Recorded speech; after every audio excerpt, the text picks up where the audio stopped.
Hello दोस्तों, चलो start करते हैं एक और नई वीडियो में आपका। इस वीडियो में हम आपके लिए लाए हैं मैथिली शरण गुप्त द्वारा लिखित गीत। ठीक है, इस गीत में जो हमारी श्री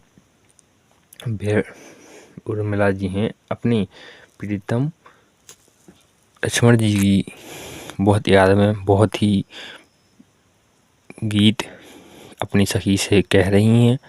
ठीक है, देख रहे हैं क्या क्या कह रही हैं। सबसे पहले इसमें हमें लिखना होता है संदर्भ, व्याख्या और लिखना होता है काव्य सौंदर्य के तत्व। ठीक है, इनके नंबर बिल्कुल निश्चित होते हैं और निश्चित ही आते हैं। ठीक है, चलो स्टार्ट करते हैं।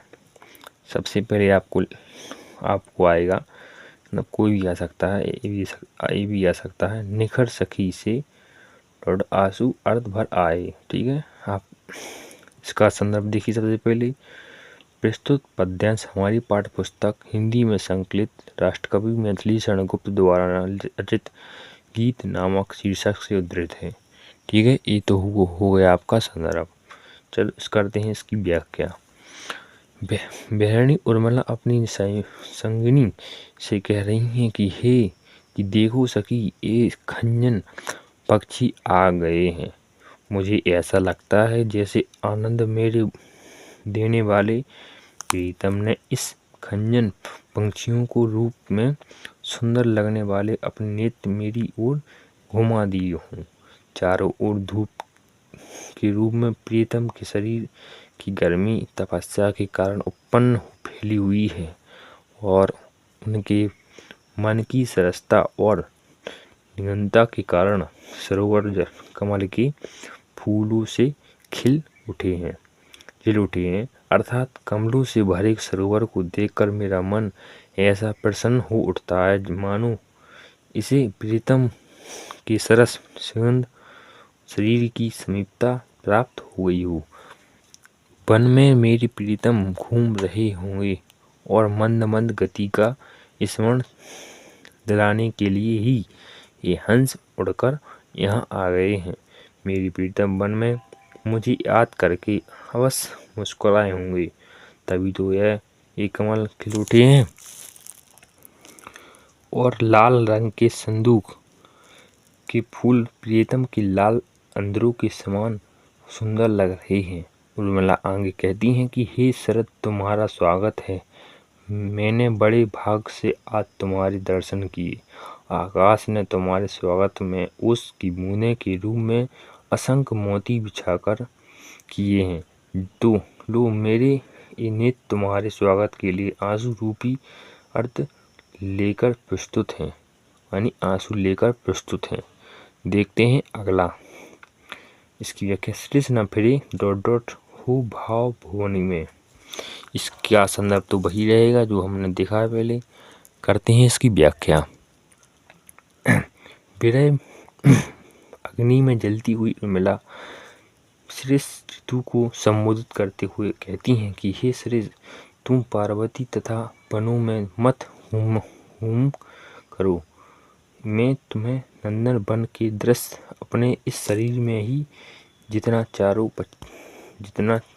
पक्षड़ अर्थात पीली मुरझाए हुए पत्तों में दूंगी। वहाँ कहने का तात्पर्य यह है कि जिस प्रकार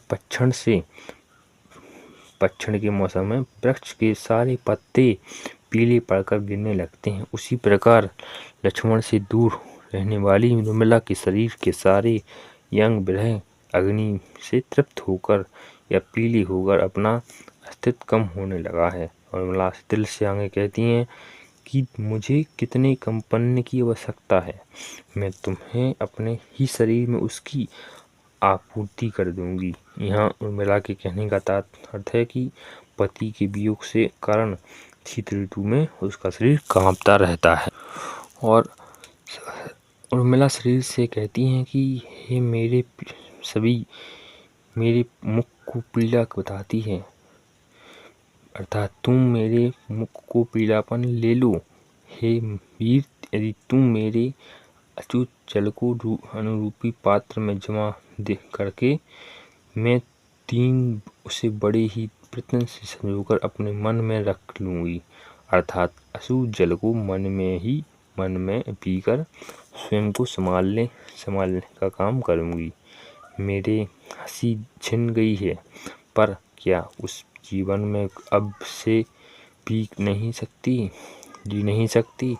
सचमुच यदि ऐसी ही हो, यानी मेरा हंसना रोना दोनों बंद हो जाए, तो उस स्थिति में मैं यह जानने के लिए उत्सुक रहूँगी कि आखिर तब मेरे भाव रूपी संसार में शेष क्या रह जाएगा, अर्थात हंसी और रुदन के अभाव में मेरे मन में और कौन सी भाव उत्पन्न होंगे।